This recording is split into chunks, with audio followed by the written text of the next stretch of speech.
کہتے be be زینب نے گھبرا کر بی بی زینب نے گھبرا کر جناب کلثوم سے کہا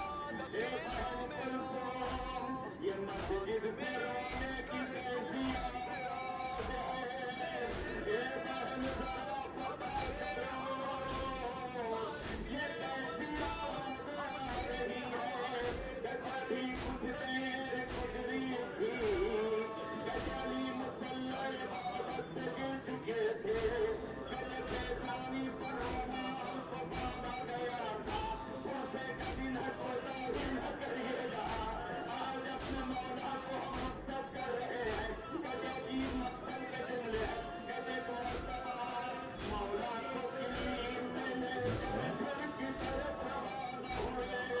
گھر سے جیسے ہی نزدیک ہونے لگے مولا کہتے بیٹا حسن مجھے نیچے اتار دو اے بیٹا میری بیٹیاں ایسے برداشت نہ کر سکیں گی اے میرے نال مجھے نیچے اتار دو کہتے روایت کے جملے ایک طرف امام حسن کے کاندھے پہ ہاتھ دوسری طرف امام حسین مولا پاس سے قبر کو سنبھالا کہتے ابھی گھر کی طرف روانہ ابھی گھر کے نزدیک پہنچے تھے